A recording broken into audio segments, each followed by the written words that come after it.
Howdy, Curtis. Howdy. Howdy, Bill. How are you? Yeah, I'm good. How are you doing? I'm great. Did you know, even though I just asked you this 30 seconds ago, did you know that it's rodeo season in Texas? I didn't. What does that mean? I don't know, but you have to wear a hat. Here's what I know. I know that I'm just trying to assimilate. I'm trying to become a part of the community. I've been a city boy all my life, and there's Dallas next door is Fort Worth, which is why they call it Dallas Fort Worth, DFW, if you will. And there's a big rodeo there at the stockyards, which I've been there before, and it's just a big place. As I understand it, in the olden times, they would drive cattle up from the south and sell it in the stockyards, in Fort Worth, on up to North, Chicago, etc. Right. And so it's called the stockyards, and then there's a professional rodeo tour, and they have events, roping and so forth, the riding of bulls and etc. And there's one of those, which is a rodeo. There's one of those in Fort Worth, and there's one of those in San Antonio. And I will be going to the one in San Antonio a week after. Yeah. Cool. Yeah, just for a day, just to see what it's like. Yeah. Yeah. That sounds awesome. You got to have a hat, and you got to have boots. Okay. And you can wear boots without a hat. You can't wear a hat without boots. That's what I've been told. Oh, so you can't wear a hat with sneakers? You can, but I think it marks you as like a landlubber, but that's a sailing term. Yeah. Okay. Something else. Something derogatory, I think. Fair enough. Yeah, no, I get it. But I'm so happy to be doing the podcast, and I think this is episode 8, and we just recorded episode 7, week before last, which indicates we may be establishing a schedule, which is exciting. That's fantastic. I love schedules. Yeah. Yeah. So how you doing? What's going on? Not much. No, I don't know. I've been up really early today. I was coding some shit, and then I tried to get, again, I had to swear. Apologize. I tried to get some AI to help me with it because it didn't work, but it was such bad code that I did last night that AI, this is fucking terrible. I'm just going to rewrite the whole thing. Well, what were you trying to do? What they say is you write not and edit sober. I think that's the term. So I'm not suggesting that you were under the influence when you wrote your shitty code, but I'm just a suggestion.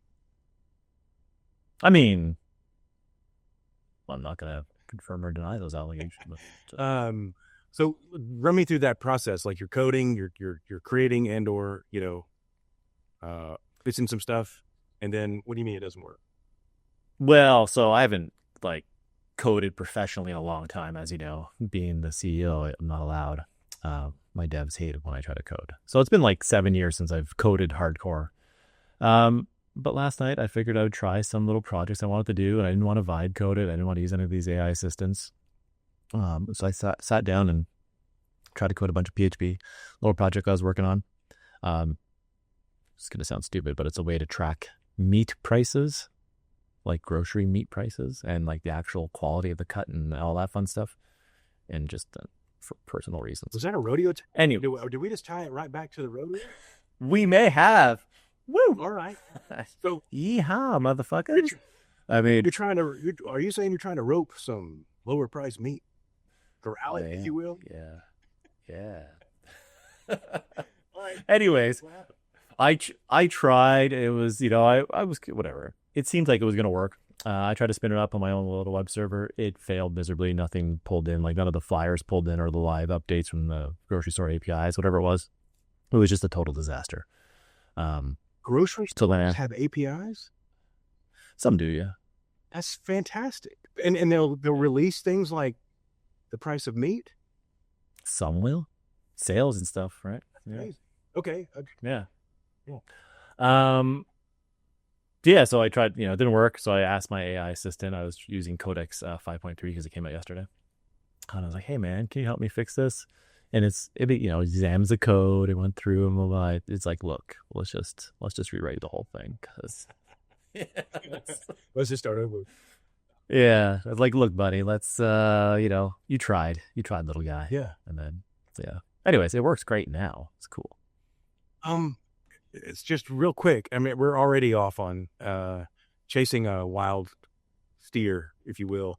But let me just walk through that again. You're coding. It doesn't work. You're using something that was released yesterday to double check your code. Can you describe? And you expected a new release to be able to diagnose that, and it worked well. Yeah. So Codec is OpenAI's coding assistant, built over like ChatGPT and that type of thing. So it came out last night at some point. I can't remember when it was, or yesterday at some point. So I have it running in VS Code, which is a coding IDE. Anyways, so it plugs into that. I load it into my code base, open Codex, and I was like, hey, just check out this code for me. Here's the errors I'm getting, blah, blah, blah, blah. And I just went through and analyzed everything step by step, my whole code base. Now, I can't say the code that it wrote was like nice. I don't think I could give the code it wrote to my development team and they would be happy with it. Right. But it wrote functional code. Mm-hmm. I wouldn't deploy this code at scale. Right. Because it would probably break somewhere. Right. But for my use case, it worked. Yeah. Just kind of cool. Yeah, that's really cool. That's really cool. Well, I have some content for us today. Cool. Again, to kind of reframe for anyone who might be watching this for the first time, neither one of us wear hats at every episode. I mean, sometimes we do. This is not unusual. It could be a thing for me. I don't know. I don't know what next month in Dallas is going to mean, and I may be having another hat on. But what we normally do is I'm the user. I come from this, like, one side of the industry, like just kicking the tires on everything and trying to incorporate AI in my daily workflow, which I think I've done a pretty good job over the last year and a half or so. You are the creator, the CEO at VoiceFlip, and you're the one, as you just kind of framed. You may not be coding anymore, but you did, and you built this product called Artie, and you are the CEO of VoiceFlip, the owner of Artie, and Artie is like, man, Artie is kind of like kicking ass. But done pretty good. Yeah. For a little owl. Like a huge ass. Like, how many onboards this quarter? No. A lot. Yeah, like 15? 15. Yeah, we'll go with that. So anyway, what we bring to the table is we usually bring to the table, like, without even trying, things that we're terrified about the developments in AI, either from the business side, the regulatory side, or robots are going to kill us all one day side. Or we come in with something that we're really excited about. And sometimes, like driverless cars, for example, is a good example of things that are both terrifying and exciting. True. So I'm going to throw something at you. We did not plan on this. This is completely unscripted. But I'm going to throw at you an article that I read this week in Reuters, and it was about the investment, just the raw amount of investment that is expected in AI in 2026. And more specifically, a couple of terms that are new to me, which shouldn't be, but are, the Magnificent Seven, these 7 companies that are driving large scale, top of mind AI development. And we all know who those are, but this is the Apple, Tesla's, Meta's, etc. There's 7 gigantic companies that all this investment is being poured into, and $600 billion. And I don't even think that's where it's going to ultimately land. But all this investment coming into these 7 companies, and they're doing things such as building infrastructure. I want to ask you, number one, this is not real news. I mean, the number, I think you can just kind of leave that as an X, billions of dollars, and we're going to surpass that. Initial thoughts on 7 companies dominating, and is 7 seems like more than, I don't know, I would have guessed. But when you look at the names, that's who they are. Yeah. Any reaction to that? I mean, no, it makes sense, right? You have all the people who provide the hardware, NVIDIA and that type of thing. And then you have all the companies actually doing the research. And it's who you expect, right? NVIDIA, Google, OpenAI. Yeah. They're propping up our stock market. I mean, ish. Well, up until the day before yesterday. Yes. But yeah. Man, yeah, they were propping up the stock market. And yay. And I have a statement that I would love for your commentary on, because you and I both having been a business owner in a retail environment, and now a business owner, just me on my own, but you being a business owner multiple times. this concept of the J curve, which is kind of what I wanted to talk about today, is that we have billions and billions of dollars being thrown at the Magnificent Seven, these 7 dominant companies in AI. And they are, and I'm not going to speak for the investment community, but I will speak as a consumer, is that when I see $600 billion being dumped in to the 7 companies, that I expect a return on that. And the return on that as a consumer is I expect a better experience with agentic AI. I expect a better experience with each of these companies and their consumer offerings. But that's really not what's happening right now. So let's talk about the J curve. And I'll tell you the J curve that I've experienced in my life as a business owner. I used to own a beer store.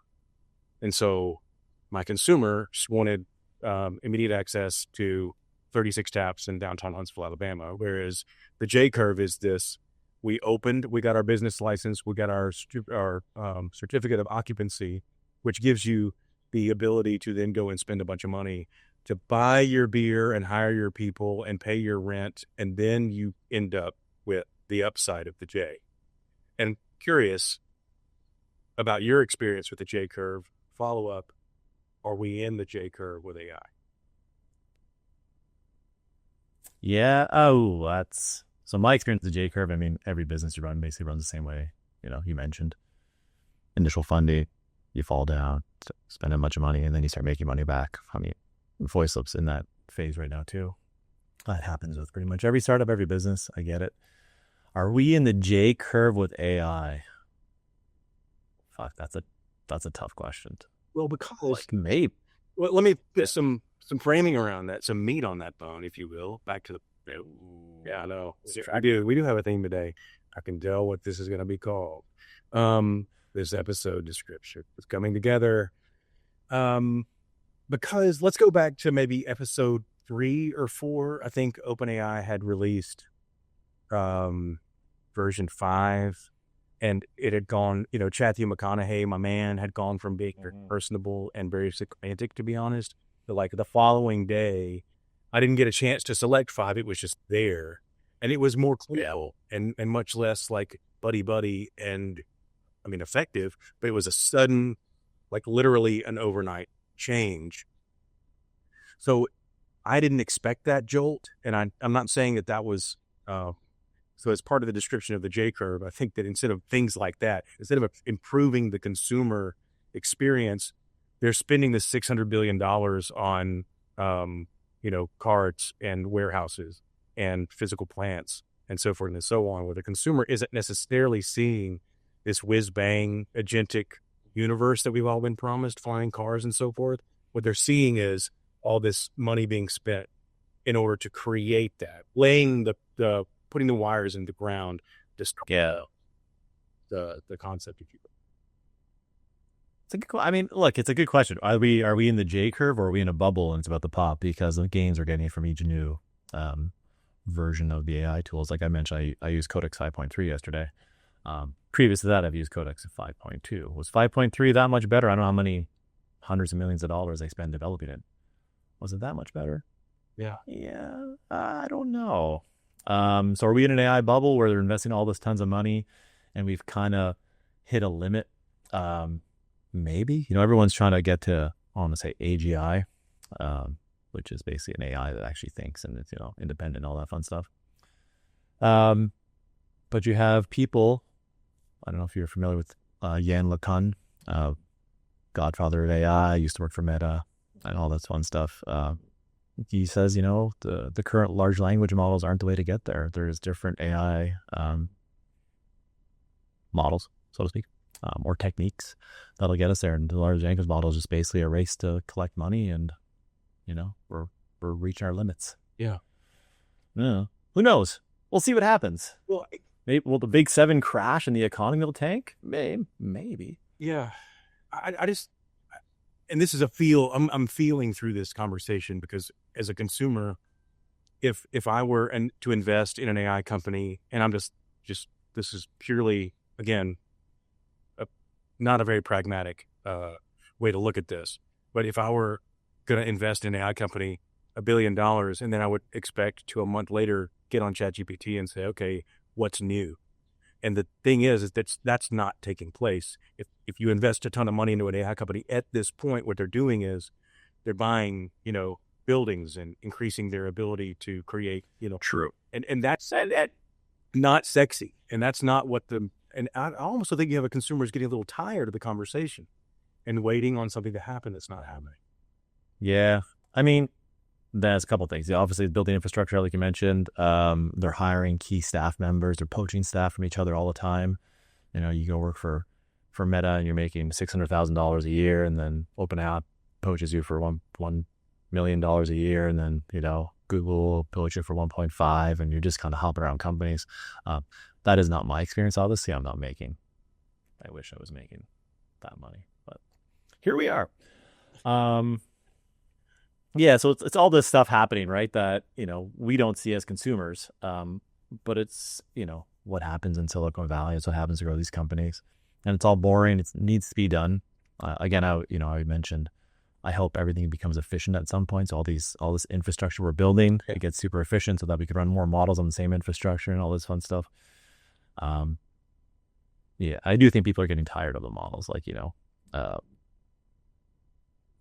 get an update to ChatGPT or Claude, and it's just a little bit better, like barely noticeable for most use cases. I don't think people, people care. People aren't getting that excited by it anymore. I just got a 17. I just got the 17 Pro. I have a 15 Pro. And, you get the email from AT&T. It's like, hey, you bought your phone. Your phone is completely paid off. It's time for an upgrade. I'm like, great. Well, 5 years ago, I would have gone down to the AT&T store and gotten my new upgrade, and it would have been a major, significant difference between the user experience of a phone I had and the phone I got. Yep. The difference is this. It's a little bit bigger. That's it. I mean, you can tell, I know the CPU has marginally more power. It's a little bit faster, a little bit more. It's more efficient. But the camera is as good as you can shove into this thin of a thing. And I'm not saying we're there yet, but I am saying that as versions go from point A to point B, the artificial intelligence, I think, consumer promise is way yet to be delivered. I mean, yeah, meetings are scheduled for me. That's freaking amazing. Summarizing long documents, that's amazing. It's kind of been the thing for about a year, and I think we are spoiled into thinking that AI, that we're waiting for this driverless limousine to pull up in front of our house and take us to the airport. And we've been promised this.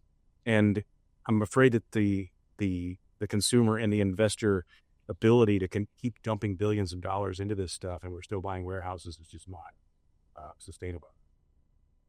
Yeah, I don't think it is. I mean, but I think that's it's again every business, right? You're unsustainable until you are sustainable. Yeah. So I think that is the goal. We're obviously trying to get there. It could end up being like what was that stupid Meta thing where it was like the 3-dimensional world where you get to go into the metaverse. The metaverse. Thank you. Yeah. It could end up being like a metaverse thing. Hopefully not. I don't think so. But hey, you never know. That's the beauty of it. Everything could fall on its ass, and the world will be back to where it was 5 years ago. And who knows? Besides the small companies doing small language models, because they're awesome. Well, I think you're probably right about that. I mean, I think that no matter what's happening, but I don't feel like we're out on a limb from technology. We may be out on a limb from an economic standpoint, but clearly we're laying tracks around the world that will eventually be used and utilized. But it feels like that we're laying tracks and we haven't invented steam engine yet. And yeah, that's a little disconcerting as a consumer. And it's not like I'm howling, my desk waiting for something that's not. I don't know what the possibilities are. Yeah, it's just. But I think I mentioned in one of the previous episodes. There's a thing called dark fiber. Yeah. What episode it was, right? And so Ottawa, the city I live in, Nortel ended up laying all this fiber optic cable all over the base of the city. It's everywhere over the city, and then they went out of business, and the cable laid dormant, let's say, for a long time until new companies came in and said, "Hey, look, the infrastructure's here. Let's start running some fiber optic internet across the city." Could happen with AI. All these data centers will be built. Maybe OpenAI goes out of business because they're spending I don't know how much money. And then someone else comes and buys them out with a more efficient model, right. Better economics, and it works out. So we shall see. But yeah, I don't know. There's still exciting stuff happening. I don't know where you're planning on going with this episode, Bill, but there's Claudebot that came out, or Open Claw, whatever else it's called now. Yeah. So explain, what is that? So essentially it's an AI agent that lives on your computer. and it does stuff for you. It's an easy way to explain it. So you can run it, spin it up, and give it access to all your tools, documents, whatever, and be like, hey, okay, man, I need you to design, a new process to do this, and it does it overnight while you're sleeping, right? And it could like text you and ping you and call you or stuff when it's done. Or hey, go do some research for me, and it'll do it in the background while you're actually doing work. But it all happens via your computer, or you can talk to it and that type of thing. It's all internal. So to go browse the web. There's other things have been happening. They spun up a social network for it.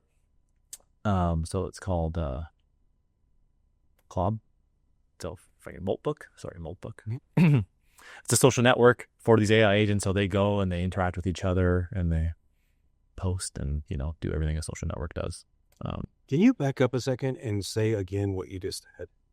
Here's social network for bots. Yeah, AI agents. I mean, let's look. I'm gonna throw some shade a little bit. Let's be real. Reddit and LinkedIn are right now social networks for AI agents. It's fucking terrible. Right. Everything I read is written by a bot. But anyways, Moltbook is designed that way. It's not supposed to be used by humans.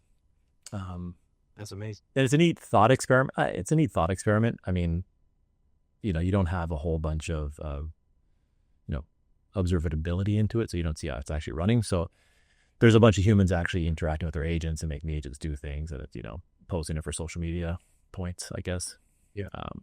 But it is still pretty cool. It is cool. But the downside of that is it is a security disaster. It's amazing. It's just an absolute security disaster. So OpenClaw, the actual agent, its whole database was leaked, and all the API keys for all these different services are available pretty much everywhere. Just a bunch of and you have all these autonomous agents going to browse the web for you and stuff like that, which leaves them susceptible to prompt injection attacks and stuff like that. Yeah. It's just a security disaster currently, but it's cool. It's still a cool thought. Well, we make a living, technology people make a living at racing out in front of regulations and then having a clawback. Yeah. I wanted to I do have one more thing to share with you, which is I brought. Sure. Yeah. Sorry. I got off track. No, it's okay. But while we're talking about, me being an impatient, spoiled consumer of AI, and I think I certainly wasn't the earliest of early adopters, but I think in the general population, I'm on the up curve or on the left-hand side of the adoption scale. And having just expressed and essentially complained for the first, 15 minutes of this podcast about how, there's all this investment and the promises of, AI 2.0 and 3.0 and the kind of things we saw, the advance of the iPhone and the advance of the internet are not pacing as I think they ought to. Having said all that stuff, I read an article from the University of Chicago School of Medicine is using what we would refer to as ambient AI or note takers to increase their efficiency, meaning that doctors have more time with patients instead of having to spend 10 minutes with the patient and then 30 minutes taking notes and writing prescriptions and dealing with regulatory stuff, which is something that I think anybody who's operating in technology and working in AI right now is completely obvious. It would have been the earliest of early adopter is the medical and the law and financial planning. And so financiers, attorneys, and doctors who require note-taking as part of their regulatory process. This seems like an obvious thing to me, and they should have been doing this for years. This is an article that was written this week about how this particular school of medicine is revolutionizing time with patient. Yeah. Yeah, it's crazy, right? But I mean, you understand if you're using generative AI, you can kind of understand why doctors wouldn't be running towards it, full throttle without doing their due diligence, right? Because generative AI tends to lie sometimes. You would hate to do it's listening to your diagnosis and it puts stuff in the chart and that chart ends up being incorrect somewhere. Right. You could probably kill a patient. So I appreciate that it's only happening now because guardrails were probably built. It's got to be HIPAA compliant, all this fun stuff. Great. I love it. I think it's fantastic. I think, it's a great use of AI and I'm glad it took so long to actually happen. Yeah. Well, I just moved here. And so when I got to Dallas, you got to find a new physician and all that stuff. And so the doctor that I went to actually did this. He's on iPad, and he actually told me, "Hey, I'm these." Like, hell yeah, dude, use whatever you want. Yeah. So that he can then go and look at the transcript. Of course, the transcript is a literal, what was said. He can summarize that if he needs to, find those things. Yes, it's not, I mean, even the note takers that we use in our meetings, they're not perfect, but they're perfect enough for what we're using it for. But you're exactly right. Like, dealing with medical stuff and legal stuff, and obviously with people's money, those 3 areas that I mentioned previously, it seems an obvious point to insert ambient AI to summarize and lots and lots and lots of data. Yeah, regulatory stuff aside, though, I think that the current versions of these AI models that we've been complaining about since we started are right where those particular use cases need to be. They're really good at what they're doing right now. I think the overall point of this episode was to identify just how much money is being dumped into AI relative to the money that was dumped into, the earliest stages of mobile phone technology, the earliest stages of internet technology, and the returns that we're seeing, the immediate consumer, like life-changing returns. And it's probably because we've been through those 2 technology revolutions, which makes me such a cynical bastard now of expecting like the J curve to be much shallower than it probably in real life actually is. Yeah. Yeah. I don't know. I'd love to see, I mean, mobile phone, when did they come out? Like 2000s, like the 2005 BlackBerry, whatever it was. I'd love to see a chart accounting for inflation and then all this investment and stuff, right? To see if it's roughly the same type of investment or if it's way lower, right? But it's 20 years on. So, you should do? Maybe if you spent... You should ask your Claude bot to do it overnight tonight, and let's look at it. I should, but it'll probably leak my credit card number to some, people somewhere. That's good. Well, hey, yeah, I think we did it. Did we? Yeah, I think so. That was a rambling episode. We just kind of rambled. Would you say we moseyed? Ooh, no.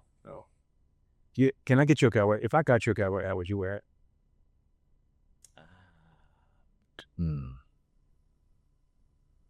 Okay, you can think about that. No.